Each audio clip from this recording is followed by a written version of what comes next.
तो जो previous class के अंदर हमने डील किया था ओम्स लॉ के अंदर हमने क्या क्या चीजें देखी थी, V is directly proportional to I और प्रोपोर्शनैलिटी का साइन हटाते हैं तो एक कांस्टेंट आता है और इस कांस्टेंट को क्या बोलते हैं, resistance of the circuit V is equal to IR। ठीक है, और ये क्योंकि एक प्रोपोर्शनैलिटी कांस्टेंट है यानी कि ratio of V upon I हमेशा क्या बना रहना चाहिए, कांस्टेंट। क्योंकि यहाँ पे V और I के अंदर रिलेशन जो है वो डायरेक्ट रिलेशन है, V is directly proportional to I, इसलिए जो ग्राफ आता है डायरेक्ट रिलेशन में हमेशा एक स्ट्रेट लाइन आता है, ये मैं आपको बता चुका हूं। और VI ग्राफ से अगर पूछा जाए कि स्लोप ऑफ VI ग्राफ, तो ये y axis quantity upon x axis quantity करना पड़ता है स्लोप निकालने के लिए, और इससे मिलता है हमें R। ठीक इसी तरह से अगर IV ग्राफ पूछा जाए, तो V is directly proportional to I है, तभी तो हमें V is equal to IR मिला। तो I भी तो डायरेक्टली प्रोपोर्शनल टू V होगा और इससे भी हमें एक स्ट्रेट लाइन ही मिलती है। बस फर्क ही हो जाता है, जहां पे y एक्सिस पे V लिख रखा था उसकी जगह I लिखते हैं और I की जगह V लिखते हैं। ये लिखते ही लेकिन डायरेक्ट रिलेशन के कारण ग्राफ तो स्ट्रेट लाइन आना है, लेकिन स्लोप चेंज हो जाएगी। जहां पे slope of VI graph V upon I R आ रही थी, तो यहाँ पे स्लोप ऑफ IV ग्राफ ये चेंज होकर के I अपॉन V आएगा, और I अपॉन V कितना हो जाएगा, 1 अपॉन R, यानी कि रेसिप्रोकल ऑफ। ठीक है, सो ध्यान रखना है, जितना ज्यादा एंगल उतना ही ज्यादा स्लोप, ठीक, और उतनी ही ज्यादा फिर उसके अकॉर्डिंग वैल्यू। तो अगर किसी के अंदर VI ग्राफ की स्लोप ज्यादा है तो उसका R ज्यादा है, किसी के अंदर IV ग्राफ की स्लोप ज्यादा है तो 1 अपॉन R ज्यादा है, इसका मतलब R कम है। ये इसका मेन मतलब हुआ। ठीक है, ये सब कुछ हम ऑलरेडी कर चुके हैं। अब R के बारे में बात चल रही थी हमारी कि R होता क्या है। तो R बेसिकली है क्या, what is the main cause of resistance.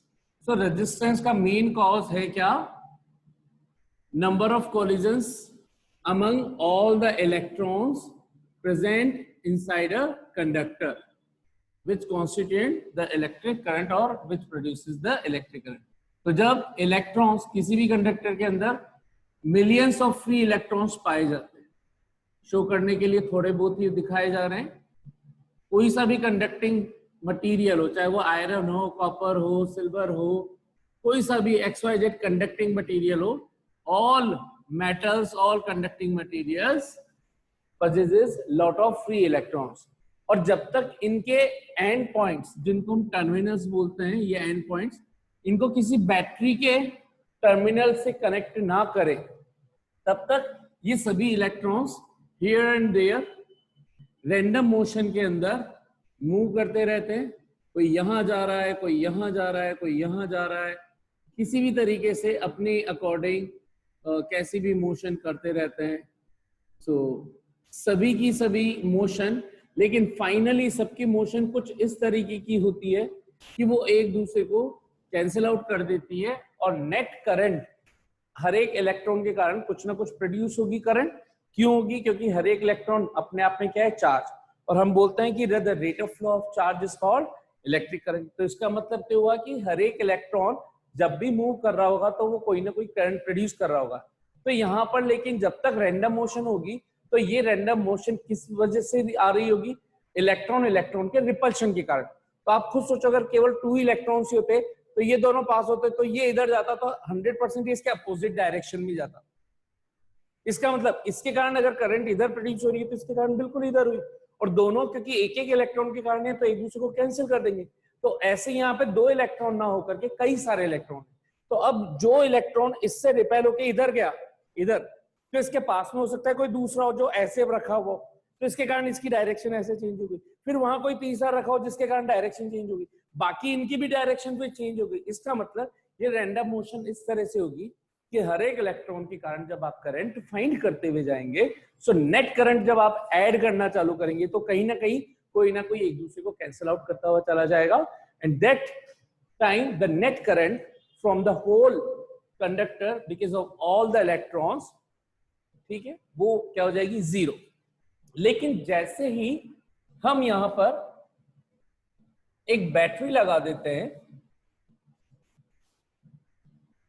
So long length को क्या बोलते हैं, पॉजिटिव टर्मिनल, शॉर्ट लेंथ को क्या बोलते हैं? Negative terminal. तो ये पॉजिटिव नेगेटिव, तो ये जो पॉजिटिव पॉइंट लगा यहाँ, इसका मतलब है यहाँ पर कंसंट्रेशन बढ़ गई किस तरह के चार्जेस की? पॉजिटिव चार्जेस की। और इस टर्मिनल पे कंसंट्रेशन किसकी बढ़ गई? नेगेटिव चार्जेस की। ठीक है, ये सिंपली वायर है। ये हमारा ये पेंसिल सेल है, जैसे पेंसिल सेल सब लोगों ने देख ही रखा है घर पे। तो ये जो पेंसिल सेल है, इससे ये जो वायर निकाल करके हमने ये कंडक्टर लगा रखा है, ये वाला। ठीक, फिर इससे ये एक वायर लगा रखा है। तो ये सिंपली जो इस तरह से करा हुआ है वायर है। तो जो टर्मिनल यहाँ पे है वही टर्मिनल यहाँ पे कहलाएगा, यानी कि इस वाले हिस्से को हमने कौन से टर्मिनल से ऐड कर दिया है? पॉजिटिव टर्मिनल से अटैच कर दिया है। इसका मतलब वहां पे कॉन्सेंट्रेशन किस तरह के चार्जेस की इंक्रीज हो गई? पॉजिटिव की। अब ये पॉजिटिव चार्जेस क्या करते हैं? इन सभी नेगेटिवली चार्ज इलेक्ट्रॉन्स पर अट्रैक्शन फोर्स लगाते हैं। तो जो इलेक्ट्रॉन इधर उधर भागे भागे फिर रहे थे, अब वो कंपल्सरी इनके फोर्स ऑफ हाई फोर्स, क्योंकि यहाँ पे आपने जैसे 10 वोल्ट की बैटरी लगा दी, 6 वोल्ट की बैटरी लगा दी, तो वो इनके इलेक्ट्रॉन के चार्ज से कई गुना ज्यादा चार्ज कंसंट्रेशन यहाँ पर है, चार्ज डेंसिटी। तो ये पॉजिटिव क्या करेंगे? ये आना नहीं, ये देखो ये इलेक्ट्रॉन इधर जा रहा है, ये इधर नहीं भी आ रहा होगा ना, तो इसको जबरदस्ती खींच करके अपनी तरफ डायरेक्शन करा देंगे। यानी कि ये वाली सिचुएशन अब फोर्सफुली कन्वर्ट हो जाएगी कौन सी डायरेक्शन में? प्लस की तरफ। तो ये जितने भी इलेक्ट्रॉन्स थे इधर उधर जो रेंडमली मूव कर रहे थे कहीं पे भी, उन सबकी डायरेक्शन कुछ इस तरह से चेंज हो जाएगी कि सभी पॉजिटिव की तरफ ही फोर्सफुली खींचना स्टार्ट हो जाएंगे, घसीटना स्टार्ट हो जाएंगे। और इलेक्ट्रॉन्स के इस तरह से घसीटने को ही इंग्लिश में बोलते हैं drifting, drifting of electric current. ठीक वैसे जैसे एक रस्सी का फंदा लगा करके होता है ना, मूवीज में बताते हैं कि घोड़े पे बैठा हुआ है हीरो, पीछे जा रहा है विलन, उसके गले में लगा दिया और फिर घसीटते हुए ले जा रहे हैं। ठीक ऐसे ही अट्रैक्शन है, ये इधर जाना भी चाह रहा है, इस पॉजिटिव ने इन सबको फोर्सफुली घसीट करके अपनी तरफ ले गया। तो जैसे गाड़ी की ड्रिफ्टिंग करते हैं, टोक्यो ड्रिफ्ट अगर मूवी देखी हो आप लोगों ने, तो जो ड्रिफ्टिंग होती है, ड्रिफ्टिंग का मतलब घसीटना। इस तरह से उसमें कार की स्पीड पर ब्रेक इस तरह से लगाते जाते हैं, वो बिल्कुल स्किड करती हुई जाती है, घसीटते हुए जाती है। That is called the drifting of electron. तो ये इलेक्ट्रॉन फोर्सफुली सभी की डायरेक्शन कंपल्सरी इस डायरेक्शन में हो चुकी है, सभी के सभी इस डायरेक्शन के अंदर फ्लो करने वाले। पीछे से दूसरी हेल्प मिल रही है नेगेटिव कंसंट्रेशन से। जैसे हो सकता है कि यहां पर कुछ जगह तक, लिमिटेड जगह तक इन इलेक्ट्रॉन्स को अट्रैक्शन मिल रहा हो अच्छा खासा, लेकिन पीछे वालों को उतना अट्रैक्शन नहीं मिल रहा हो, तो यहां पे मौजूद है नेगेटिव।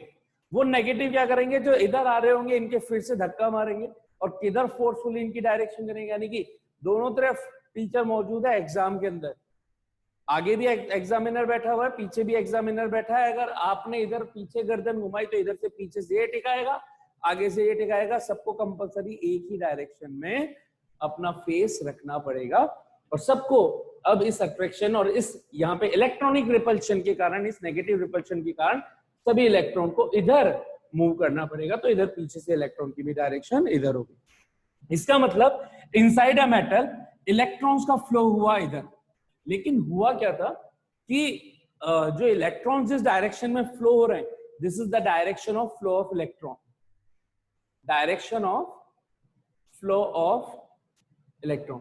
तो हुआ क्या था कि ये डायरेक्शन, जो इलेक्ट्रॉन जिस डायरेक्शन में फ्लो हो रहे हैं, उससे पहले ही ये करंट के बारे में पता था कि करंट कुछ ऐसी होती है, करंट फ्लो करती है ऐसा कुछ, और उसको माना गया था कि करंट हमेशा पॉजिटिव टर्मिनल से निकलती है और किसी कंडक्टर के अंदर इस डायरेक्शन में जाती है, यानी कि पॉजिटिव से आउटसाइड होते हुए, आउटसाइड साइड के अंदर पॉजिटिव से निकलती है और वापस नेगेटिव के थ्रू एंटर करती है। इसको, इस डायरेक्शन को करंट की डायरेक्शन माना गया था।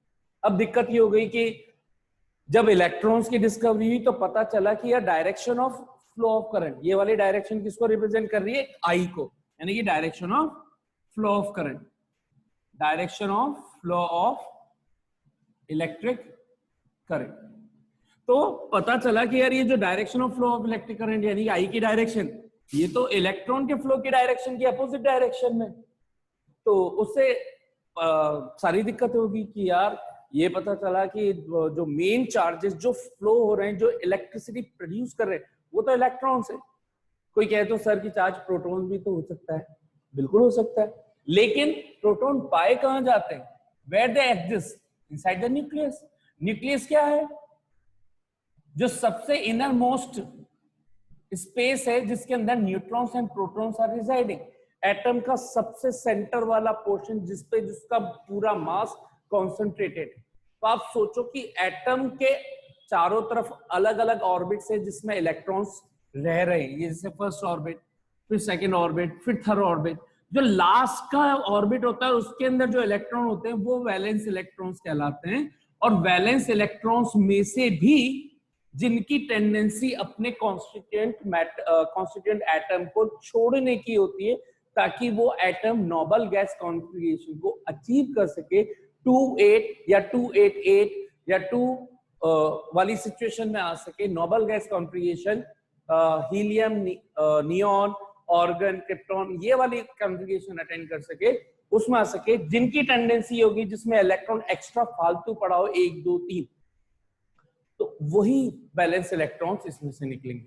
लेकिन नॉन मेटल जहां हो जाते हैं वहां वैलेंस इलेक्ट्रॉन्स फ्री नहीं होते। जो इलेक्ट्रॉन्स वैलेंस है और जिनकी टेंडेंसी अपने एटम को छोड़ने की है ताकि वो इजीली नोबल गैस कॉन्फिगरेशन को अटेंड कर ले, ऐसे वैलेंस इलेक्ट्रॉन्स को ही बोला जाता है क्या?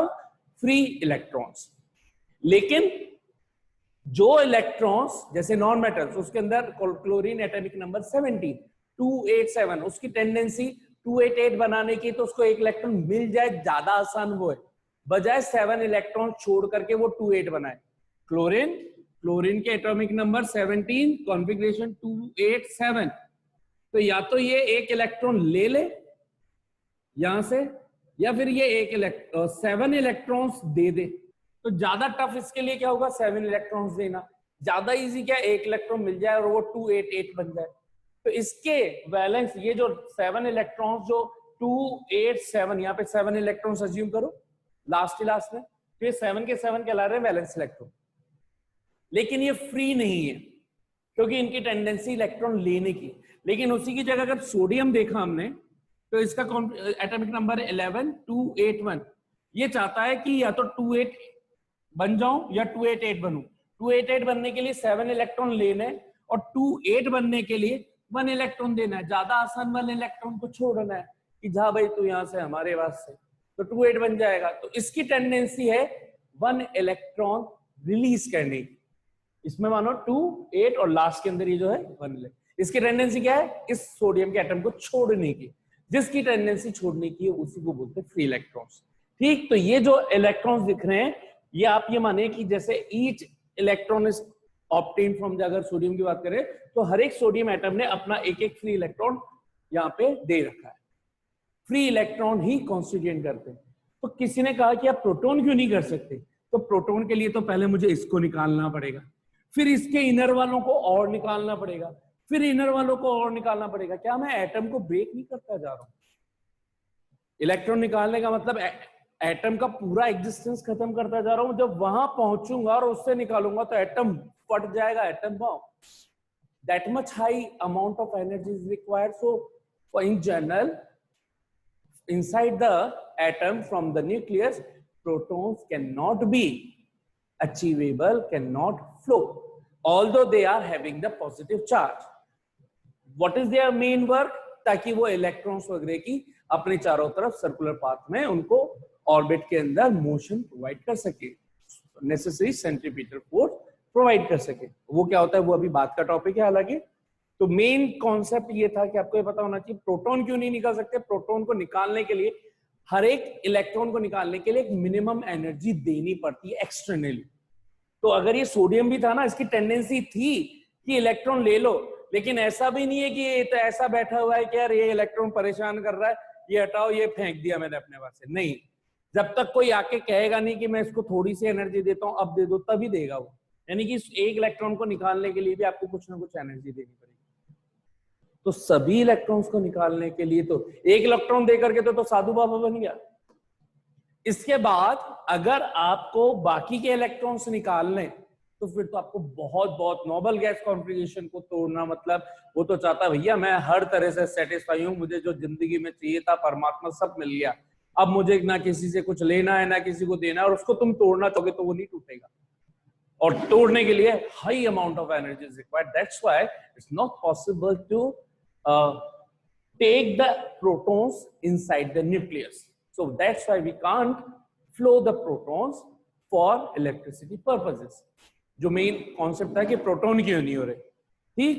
तो यहां पे पता चला कि जो मेन चार्जेस हैं which constitute the electricity are the electrons only, and their direction is opposite to the direction of flow of conventional electric current. Why conventional? जो पहले से ही मान लिया गया था, ट्रेडिशनली जो अज्यूम कर लिया था कि प्लस से माइनस चलती, उसके अपोजिट आएगी। तो फिर चक्कर ये पड़ा कि क्या इसकी डायरेक्शन को अब ये अलग आ गई तो फिर क्या सब कुछ चेंज करे। तो पता चला कि यार केवल और केवल डायरेक्शन का ही तो पंगा है, बाकी के रिजल्ट्स क्यों चेंज किए जाए, हर जगह प्लस की जगह माइनस लगाएंगे, रिजल्ट में काफी कंफ्यूजन होगा। सो लेट इट बी, सबने कहा कि छोड़ो यार, केवल माइंड में या बोल के एक जगह लिख करके रख देंगे, जो भी काम किया वो तो सारा कुछ वैलिड ही चल रहा है, बस लास्ट में बोल देंगे। And hence the whole process the direction of electric current is in opposite direction of flow of electron, which are the main charges which are flowing. तो अगर इलेक्ट्रॉन इधर जा रहे होंगे तो आप कन्वेंशनल करंट किधर माननी है, इधर, positive to negative. Electron actual में किधर जाते हैं, नेगेटिव, ये वाले इनसाइड, पॉजिटिव से के अंदर जाएंगे, नेगेटिव से बाहर निकलेंगे, यानी कि बाहर नेगेटिव के अंदर एंटर करेंगे और इधर पॉजिटिव के अंदर चले जाएंगे।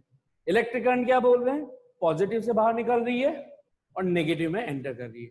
तो इलेक्ट्रॉन एंटर करेंगे पॉजिटिव के अंदर, लीव करेंगे नेगेटिव से, उसके अपोजिट डायरेक्शन में कन्वेंशनल करंट, ये हुआ। तो ये तो हुआ इलेक्ट्रॉन्स का फ्लो और इसकी डायरेक्शन। अब रेजिस्टेंस का क्या कॉन्सेप्ट हुआ, तो रेजिस्टेंस का कॉन्सेप्ट हुआ जब हमने को घसीटना स्टार्ट किया। तो ये जो घसीट रहे हैं हम, इसके अंदर सोचिए कि इधर आ गया आराम से, जो आगे के थे हुए तो आराम से आ गया, लेकिन जैसे ये एकदम से घसीटना स्टार्ट किया, मान लीजिए इसकी स्पीड पहले कम थी और इसकी बहुत ज्यादा थी और इधर ही थी, तो एक दूसरे से टकराएंगे। ठीक वैसे जैसे मूवीज के अंदर जो हमारी रोड होती है और उस पर जो हीरो होता है वो जाए जाए जाए जाए जाए बाइक चला रहा है, कार चला रहा है, तो क्या होता है, वो तो आराम से निकाल लेता है, लेकिन बाकी के जो गाड़ी वाले होते हैं वो एक दूसरे से टकराते हुए जाते हैं। तो जो एक्चुअल टाइम इनको लगना चाहिए था वो कोलिजन होने के कारण और ज्यादा टाइम लग जाता है। इसका मतलब अगर एक ये समझा जाए कि यहां से किसी इलेक्ट्रॉन को जर्नी करनी थी, तो एक पाथ तो होता ऐसा, ऐसी रोड, और दूसरा पाथ अवेलेबल हो ऐसा, बिल्कुल हाईवे रोड और बिल्कुल क्लियर रोड, दूर दूर तक कोई नहीं। तो इस बस 4 दोस्त जा रहे हैं, 4 इलेक्ट्रॉन बाइक पे बैठे, दूर दूर तक कोई नहीं है। तो सोचो आप कि ये यहां पर 10 सेकेंड्स के अंदर इन्होंने ये डिस्टेंस ए से बी तक की ट्रेवल कर ली, ठीक है, और हर एक इलेक्ट्रॉन के कारण थोड़ी देर के लिए, केवल समझने के लिए 10 एम्पियर। तो अगर टोटल 4 इलेक्ट्रॉन्स आराम से यहाँ पे पहुंच गए 10 सेकेंड्स के अंदर, तो इन्होंने टोटल कितनी एम्पियर करंट जनरेट करी होगी, हर एक ने 10 एम्पियर, तो हर एक 4 इलेक्ट्रॉन से 40 एम्पियर, समझने के लिए सर। लेकिन इन्हीं को जब इस रोड पे भेज दिया, यानी कि सिटी के अंदर आ गए, ठीक है, हमारी जैसी ये स्ट्रीट्स होती है नैरो, उसके अंदर चले गए। अब उनको वो बाइक वही है, बंदे वही है, क्या वो ए से बी तक, इसको मैं अगर या पी ए से बी बोल रखा है, तो बी से ए तक क्या उसी स्पीड से ट्रैवल कर पाएंगे? बोलो यस और no, tell me. No sir. नहीं। क्या टाइम कम लगेगा, उतना ही लगेगा, ज्यादा लगेगा? टाइम ज्यादा लगेगा सर। टाइम ज्यादा लगेगा। तो हमें तो फॉर्मूला पता है, करंट इज इक्वल टू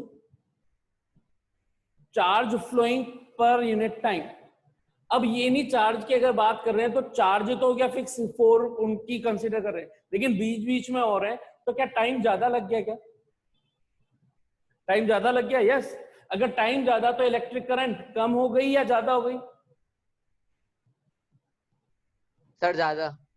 अरे यार तुमको तो ये कॉन्सेप्ट ही क्लियर नहीं। बेटा इनवर्स रिलेशन का मतलब मैंने पहले भी बताया था, इनवर्स रिलेशन का मतलब होता है कि एक चीज इंक्रीज होती है तो दूसरी चीज डिक्रीज होती है। अगर ये वाली क्वांटिटी ये रिलेशन कहलाता है इनवर्स रिलेशन, अपोजिट रिलेशन, तो y is directly proportional to 1/x। अगर नीचे वाली क्वांटिटी डिनोमिनेटर इधर इंक्रीज हो रही है तो इस वाली साइड की जो क्वांटिटी है वो डिक्रीज हो, ये इंक्रीज तो ये डिक्रीज, और अगर ये डिक्रीज हो रही है तो ये इंक्रीज होगी। आप खुद सोचो यार, I इज इक्वल टू पहले 4 चार्जेस थे, उनके कारण मान लीजिए हर एक की वैल्यू थोड़ी देर के लिए मैं मान लेता हूं कितनी थी, 100 थी, हर एक की वैल्यू 100, तो 4 चार्जेस के 100 कूलम। एक यहाँ पे जो चल रहा है, इस एक सिस्टम को हमने बोल दिया एक चार्ज को, हालांकि 1.6 × 10⁻19 होती है, केवल समझने के लिए मानना कि ये जो शुरू वाला Q है, ये भी Q चार्ज, ये भी Q चार्ज, ये Q चार्ज, इस Q की वैल्यू मैंने बोल दी 100 कूलम। तो 4 चार्जेस हैं तो टोटल कितने कूलम हो गया, 400 कूलम। टाइम कितना माना था मैंने यहां से यहां तक में, 10 सेकेंड्स। तो आंसर आया था हमारे पास 40 एम्पियर। ये फर्स्ट केस में था। इस वाले केस में, सेकंड केस के अंदर, केस 2 में की बात करूं तो I is equal to total charge तो 400 कूलम ही रहा, लेकिन टाइम B से A तक 10 सेकेंड लगेगा कि ज्यादा लगेगा, बोलो ज्यादा लगेगा कि कम लगेगा? अरे क्विकली रिप्लाई। सर ज्यादा लगेगा। ज्यादा लगेगा। अपने मन से बोल दो कोई भी एक वैल्यू, कितनी मान रहे हैं, थोड़ा सा एक रफली अप्रोक्सीमेटली कुछ इस तरह की जो इजीली कैलकुलेटेबल हो, कोई सी भी वैल्यू। टाइम कितना लगेगा 10 सेकंड के रेस्पेक्ट में? अब अरे कुछ भी वैल्यू बोल दो यार। Sir 50 seconds. तो ये 50 सेकेंड्स लग गए, 5 गुना टाइम ज्यादा लग गया। तो ये कितनी एम्पियर करंट रहेगी? I is equal to 8 ampere. कहां हमें मिल रही थी 40 एम्पियर और कहां करंट रह गई 8 एम्पियर? कम करंट कम हुई कि ज्यादा हुई टाइम बढ़ने पर? यस सर, कम हुई, समझ में आ गया। समझ में आया? I is equal to Q upon T में T है नीचे, Q तो फिक्स हो गया, तो ये रिलेशन कैसा हो गया? I is inversely proportional to 1/T। Time अगर ज्यादा हो गया तो करंट क्या हो जाएगी? कम। और टाइम कम होगा तो करंट ज्यादा हो जाएगी। अगर चार्ज फिक्स रखे तो बोलो यस और नो। समझ में आई कि नहीं है इतनी बात? Yes sir. तो ये टाइम ज्यादा लगने का रीजन क्या निकला? टाइम ज्यादा लगने का what is the main reason कि टाइम ज्यादा लगा? बीच में कॉलिजन्स। सो जितने ज्यादा नंबर ऑफ कॉलिजन्स बढ़ेंगे उतना ही टाइमिंग ज्यादा लग जाएगा। और अगर मान लो इन सबको इकट्ठा कर ले, इन सबकी वाली सिचुएशन माने, और उसकी जगह और कोई दूसरा हाईवे पकड़ ले, यानी कि अब इन सभी को कंसीडर कर रहा हूं, और मान लिया कि बी से ए तक ये सब कुछ जो ट्रेवल कर रहे थे ओवरऑल बी से ए तक, इनको लग रहा था साहब, मान लिया मैंने 500 सेकेंड्स लग रहे थे या 1000 सेकेंड्स लग रहे थे, केवल समझने के साथ। अब इन्हीं सब लोगों ने क्या किया? अपना हाईवे चेंज कर लिया, यानी कि एक दूसरा मटेरियल ले लिया जिसके अंदर ये मान लीजिए टोटल 100 इलेक्ट्रॉन है, 100 इलेक्ट्रॉन है, और इन्होंने अब हाईवे पकड़ लिया ये वाला।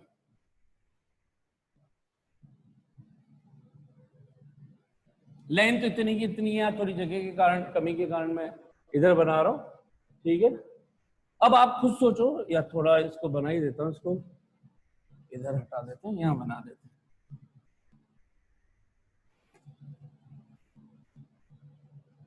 तो आप सोचो कि ये वाला हाईवे ले लिया मैंने,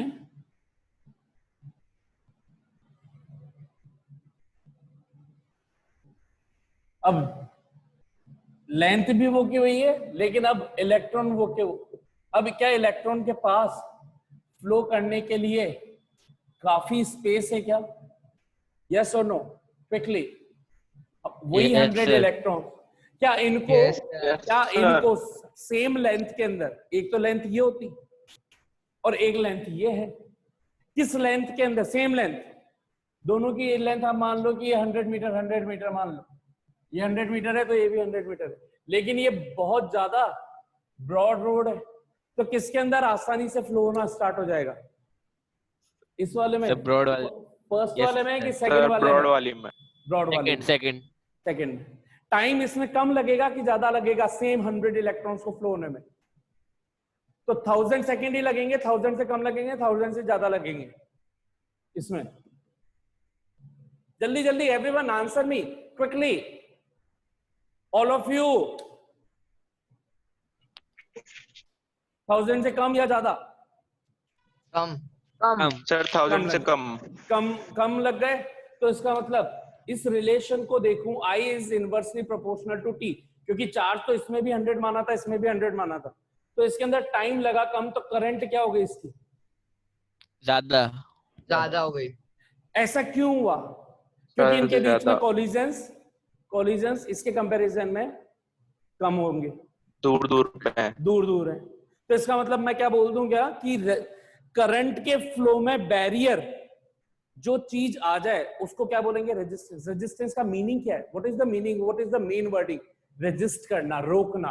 सो resistance, what the resistance does, it provides a barrier in the flow of electric current. और करंट का मतलब कौन? Electric charge. It provides a barrier in the flow of electric charges. और वो बैरियर किस फॉर्म में हो रहा है? कोलिजन्स के फॉर्म में। तो जैसे गड्ढों पे हम, आपने देखा होगा कि कार चल रही है, अचानक से स्पीडो ब्रेकर्स आ गए, उनका भी काम क्या है? स्पीड को स्लो करवाना, क्योंकि अगर डायरेक्ट चढ़ाओगे तो गाड़ी कूदेगी, बहुत जंप लगाएगी। तो वो जो स्पीडो ब्रेकर है, स्पीड ब्रेकर्स, स्पीड को कम करना। तो कोई सी भाई ऐसी चीज जिसके थ्रू फ्लो ऑफ चार्जेस को कम कर दिया जाए, वो उसका रेजिस्टेंस कहलाएगा। और यहां पर जो स्पीड कम हो रही थी, यहां पर अगर 10 सेकेंड या मान लीजिए 400 सेकेंड लग रहे थे 1000 की कंपैरिजन में, जब 1000 केवल इस वजह से लगे थे क्योंकि आपस में टकरा रहे थे। इनके पास यहाँ पे आंखें वांखें तो है नहीं, चश्मा वश्मा तो है नहीं, हीरो की जैसे रजनीकांत की जैसे लगा लेगा और इधर उधर मूव करेगा। सो यहां पर नंबर ऑफ कॉलिजन जितने ज्यादा होंगे उतना ही ज्यादा स्पीड में कमी आएगी, और हम इसका मतलब बोलेंगे कि करंट उतनी कम हो जाएगी। इसका मतलब करंट के फ्लो में उतना ही ज्यादा बैरियर आ जाएगा। जितना ज्यादा करंट के फ्लो में बैरियर आएगा, हम बोलेंगे कि उस मटेरियल का रेजिस्टेंस उतना ही हाई है, क्योंकि उसको उसकी एबिलिटी करंट को रोकने की ज्यादा है। So what is the main cause of resistance? पहली चीज, the main cause of resistance is the number of collisions inside the flow of electron in a inside the flow of conductor of flow of electrons या charges की जो आपस में collisions हो रहे हैं, that is the main cause. More the collisions, more the resistance would be offered, less will be the current. इसका मतलब रेजिस्टेंस और करंट आपस में खुद बताओ जल्दी से, डायरेक्टली प्रोपोर्शनल होनी चाहिए या indirectly inversely proportional? Inversely. Inversely. तो इसका मतलब रेजिस्टेंस और करंट एक दूसरे की इनवर्सली प्रोपोर्शनल होनी चाहिए। रेजिस्टेंस अगर ज्यादा होगा तो करंट कम होगी। देखिए ओम्स लॉ से देखते हैं कि यही आ रहा था क्या, V is equal to I R, तो I is equal to V upon R। अगर V को हम फिक्स रख लें, यानी कि इसको चेंज ना करें, तो I और R में रिलेशन देखो क्या यही आ रहा है क्या, सेम ही आ रहा है क्या? I is directly proportional to 1 upon R। बोलो yes or no, जल्दी जल्दी। Yes sir. तो इनवर्सली प्रोपोर्शनल इस चीज को बता रहा है, जिस मटेरियल का रेजिस्टेंस ज्यादा, उसके थ्रू चार्जेस के फ्लो होने की एबिलिटी कम। इसका मतलब उसमें से फ्लो होने वाली, कंडक्ट होने वाली इलेक्ट्रिसिटी कम होगी। रेजिस्टेंस ज्यादा तो करंट कम, और रेजिस्टेंस जिस मटेरियल का जितना कम होगा उससे फ्लो आसानी से होगी। जिसका रेजिस्टेंस जितना कम होगा उससे करंट इजीली फ्लो होगी, तो वो उतना ही अच्छा कंडक्टर कहलाएगा। यानी कि इस बेस पे मैंने एक डेफिनेशन बना दी किसकी, कंडक्टर्स और इंसुलेटर्स। इंसुलेटर्स में क्या होता है, रेजिस्टेंस क्या होना चाहिए, हाई या लो? खुद सोच करके, माइंड में सोच करके बताओ जल्दी। In insulators and conductors resistance किस में हाई होना चाहिए? इंसुलेटर्स। क्यों? क्योंकि इसके अंदर करंट मिनिमम पास होती है। तो हमें इतना तो पता ही है कि यार जो रबर, प्लास्टिक, इस तरह के मटेरियल होते हैं, इंसुलेटर्स होते हैं, उनसे करंट या तो फ्लो ही नहीं होती या फिर बहुत कम होती है, अगर कुछ कहीं किसी तरीके से हम करवा रहे हैं तो स्पेशल सर्कमस्टेंसेस में। तो इसका मतलब क्या है कि वहां पर रेजिस्टेंस बहुत बहुत बहुत हाई है, करंट कॉन्स्टिट्यूएंट बहुत बहुत बहुत कम है।